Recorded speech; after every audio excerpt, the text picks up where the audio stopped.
We're all in the pursuit of something. It is what makes life great. I chose bodybuilding as my journey, and I'm loving every second of it.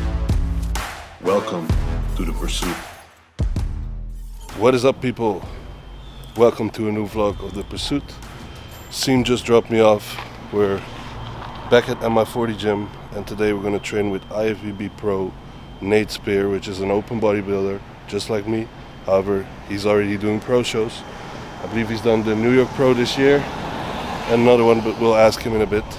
We're going to train some back and just have some fun with it. So check you guys inside. So we were out of cream or ice, but we have the plug here. What's up, Nate, guys? How you guys doing? Over in the States, over in Tampa at Mi40 with my man Dan, about to get it in. This is the man, IFBB Pro, Nate Spear. You've been doing a couple of shows this year? Yeah, so this year I did New York Pro in May, and I got 7th there. Missed the first call by one spot. And then, that was a tough show though. And then I did Vancouver 8 weeks later, and I got 3rd. So next year we're trying to keep moving up the ranks. You know how it goes, right? Yeah. It's always a little bit better, until we're Mr. O, right? That's it. That's the goal. So he's doing an off-season right now, coming back next year. Which shows are you looking to do next year? So I think Orlando Pro in July. So it gives us a little bit of longer off-season, well, at least enough.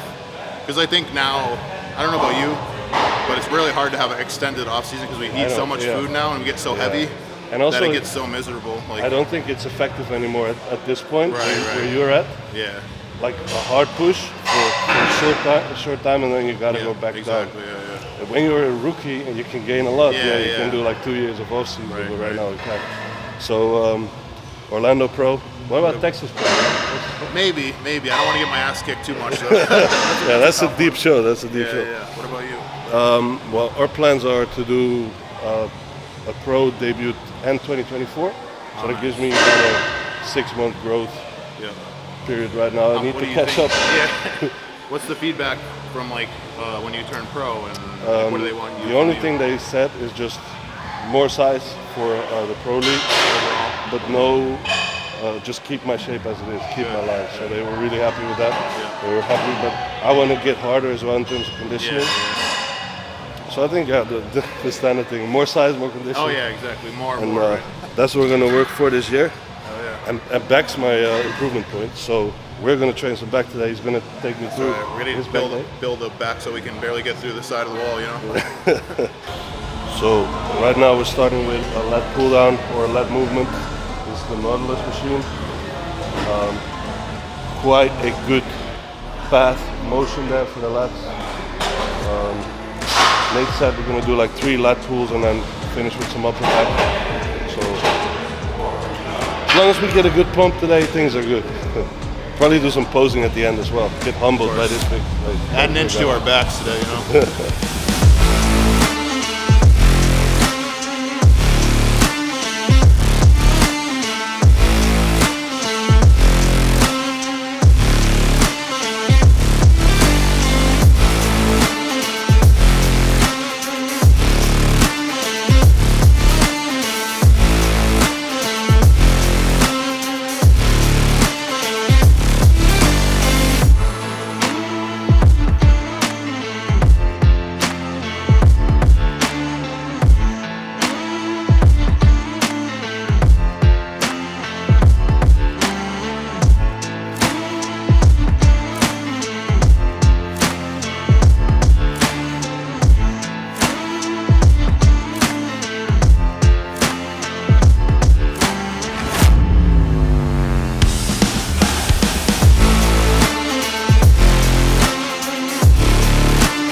So what's your set structure look like in terms of top sets or working sets? So we were just talking, and it's like, I think a lot of people get too caught up in top set, work set. And what I was saying is, Dan was like, we go by feel a lot of times. So meaning hey, if I just smoke myself on that top set, then I'll probably do a back off set. But maybe if I do a top set, I feel like maybe I didn't get too fried on that, then I might do another top set, so like 2 working sets with the same weight, right? And if I'm smoked, then I'll pull down and do like the back offset, right? And sometimes too, the back offset might not necessarily be like, there's a little bit more thought into it, so I might go a little bit slower, a little bit more on the squeeze, a little bit, try to get more blood in there instead of just straight out, you know, just a raw set, you know? What do you think about that? Yeah, that's what I actually like to do. I like to do like my first 1 or 2 working sets, go heavy and rip shit off. Yeah. And then if I do a back off set, I'm indeed like lowering the tempo, focusing more on contractions and stuff. Get the best of both worlds that way. And the end of the day, like Nate said, go by feel. It's about fatiguing the muscle with the exercise. Once it's done, it's done. And if you feel like it's not done, it's probably not done. So Different countries, different accents, but same thought, right? yeah, that's it.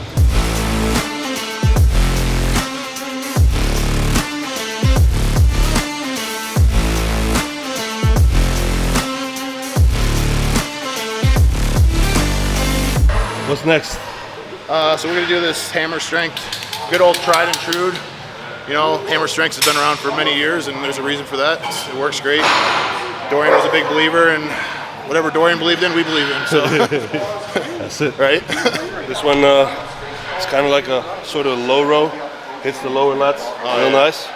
Also too, like I love this one when you're in shape because it's almost like you're pulling that Christmas tree in. You know, like lower erectors are getting hit too. You know what I mean? I like thick Yeah, exactly. plates of meat right there. That's what we want. Exactly. Thick plates of meat. More inches. That's it, more inches. We're gonna create more inches.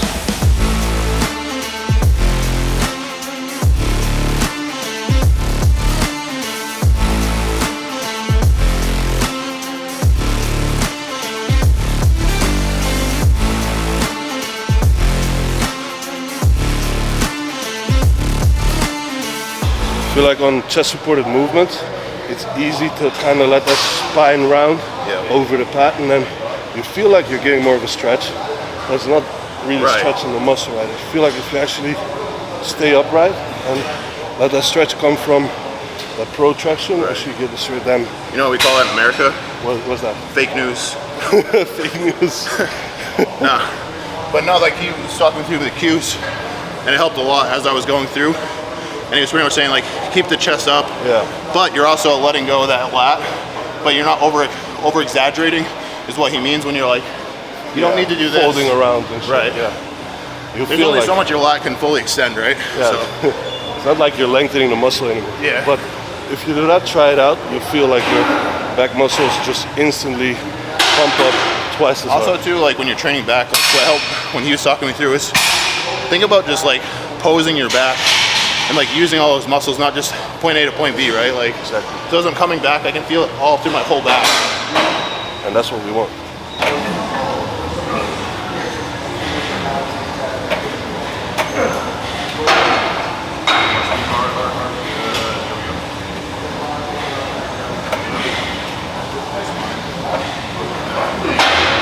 Everything.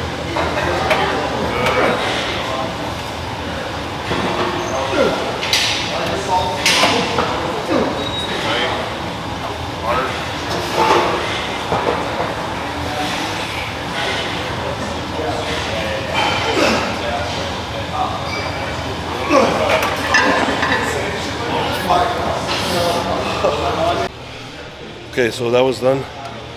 Grueling, whole back's fucking burning. Oh yeah, it was awesome actually. He's talking me through the set, and it really just made you stay focused on the whole muscle all the way through. Like what he was doing for me was, as I'm bringing it back, he's telling me to stay on the muscle as I'm bringing the negative. So as you're fighting as hard as you can to keep that muscle engaged, whereas a lot of people in the negative, they lose that all the way. They don't even think about, I gotta engage this muscle, which makes it honestly like 2 times, 3 times harder, right? Especially when it starts to hurt, you're very inclined to like start releasing that tension because it kind of gives you a break, but you gotta fucking stay on it. Exactly. So now we're getting this one here, the Mac grip. I like to call it the duck grip. It's almost like a semi-pronated grip. Close grip. Get a good stretch up here, some internal rotation. I feel like that really fires up the teres muscles up there. Oh, good, yeah. Which you're gonna We need need more of that. width in a back double bicep. As they say, you can never have too much back, right? Exactly. So, we'll do it.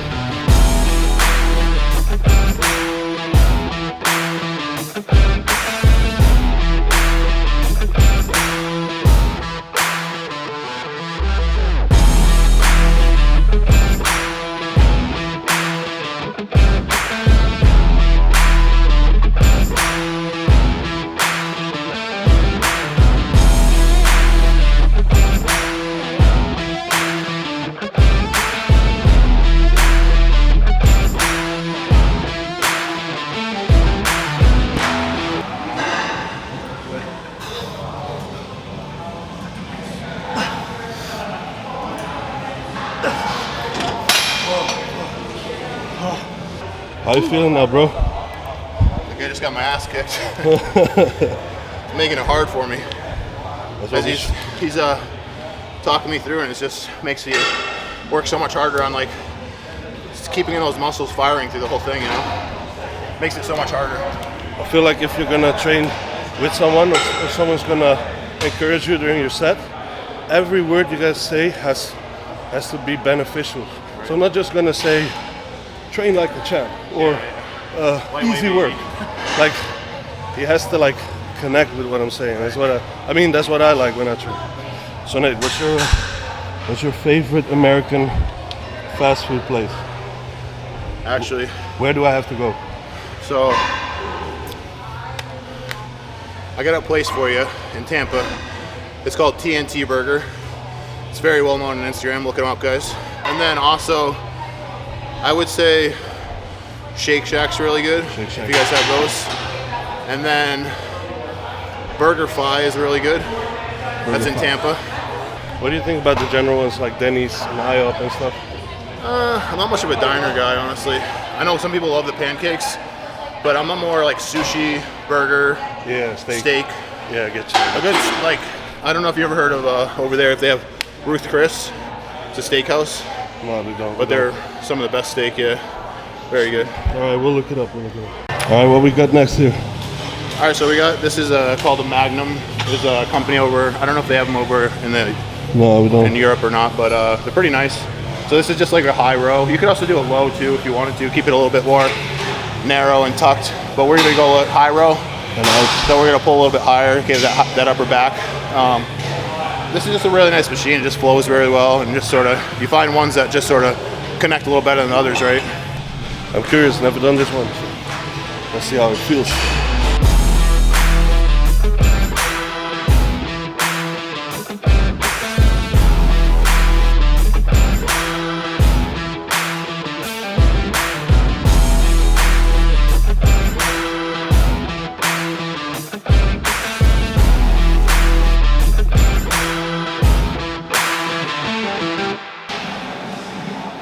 Track those shoulders as well when you go. There you go.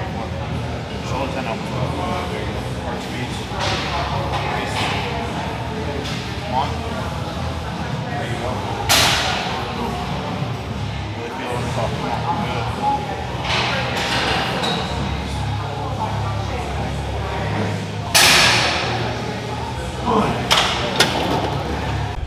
All right, what's up now? So now we're gonna do the hammer strength. I don't know if you call it a high row or what you call this, but it sort of just starts down and up and you're getting a little bit more trap. Like a lot of people forget too, a lot of bodybuilders down the road, they stop training traps. You guys gotta remember the traps also come down all the way to that lower back. So with this, we're gonna get a little bit more, by coming down and up, you're gonna be able to retract a little bit harder on the traps. Whereas on a traditional row, like we just did, it's very hard to engage the traps because those elbows can only come back so far, right?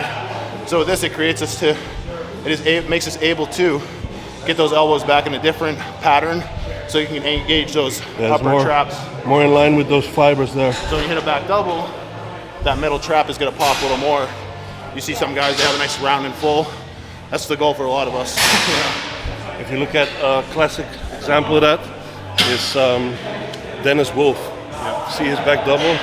Those traps just come out to you like that, like 3D. Got roundness to them too, you know?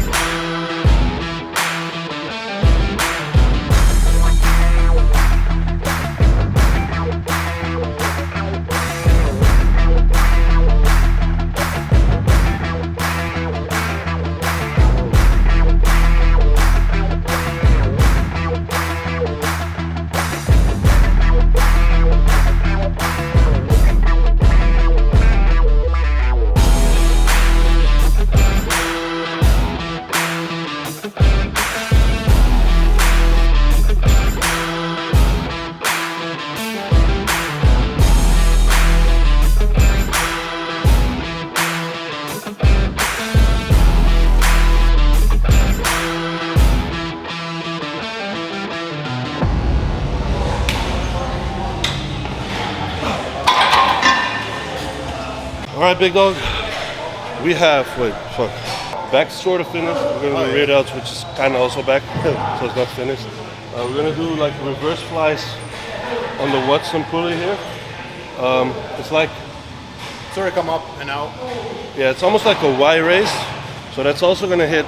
That's basically gonna hit everything in this plane. So it's gonna hit the lower traps, the rear delts. That's another thing too. I just want to touch on it. Sometimes people are over analytical of, hey, I only need to hit my rear delts, but hey, motherfucker, you need more traps too, right? Like, it's like you need more of everything. It's like sometimes people will do like a pullover.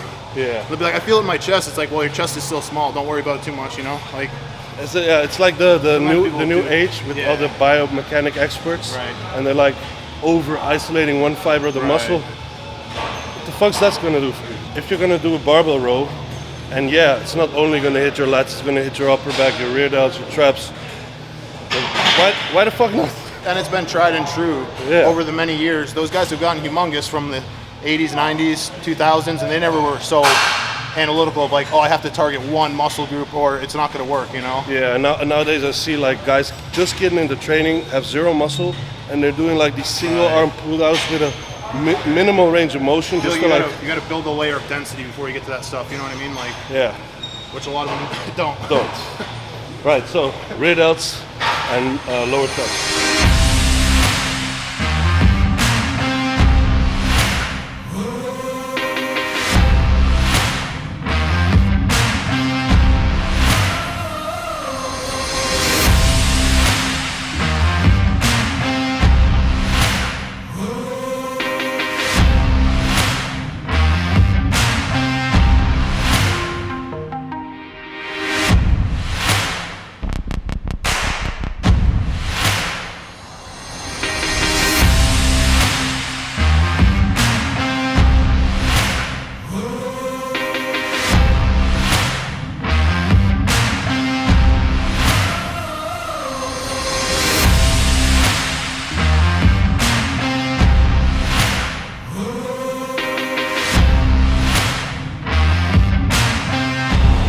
Come on.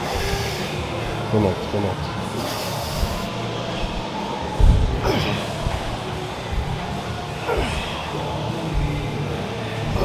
mate.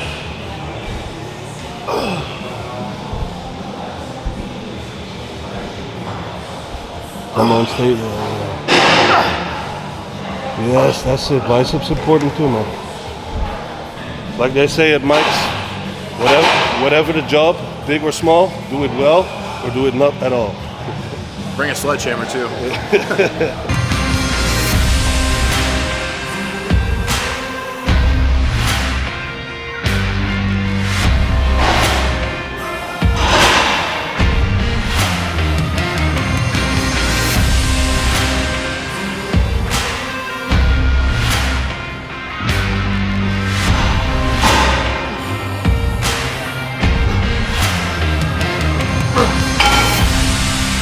Just finished the pool session with Nate. It was a good session, honestly. Back's nice and fried. Oh yeah, it was good. We did some posing at the end, which I'll pop some pictures up here in the screen. Nate's just in his first push of this actual off season for him, so things are getting real. It's been good too, cause like he just traveled from a far way, so like take notes on that, guys. Like, so you can like change your training up a little bit. You know what I mean? Like, you're not always going to be like in a perfect position to train how you would back home. So sometimes, you know what I mean, we might throw a little bit different stuff when you're on the road. Like as a pro, we're traveling more and going to shows and whatever. You're not always going to have the same kind of setup back home. So sometimes you got to adjust your training a little bit. And like you'll see today, it was probably a little bit easy. Like we had a really great workout, but it was a lot easier on like his CNS and his overall body as far as like traveling, being jet lagged, his sleeps off, and digestion a little bit. So it made a little bit. We got our most bang for our buck, I would say that way, you know. Yep. So right now we're gonna drive up to the Airbnb, get some food in, go over to the venue. Kasim's over there doing his standing and registration, and then we'll call it a day. So thank you guys for watching. Hope you enjoyed this vlog. Nate has. Do you have a YouTube channel, bro? Yeah. So my YouTube is Nasty Nate Spear. So if you guys want to check that out, give me a follow or like whatever. Yeah. And Nate Spear on Instagram as well. Just Nate Spear. That is SPEAR. Yeah. Check him out, and we'll see you guys for the next episode. Peace out. I chose bodybuilding as my journey, and I'm loving every second of it. Welcome to the pursuit.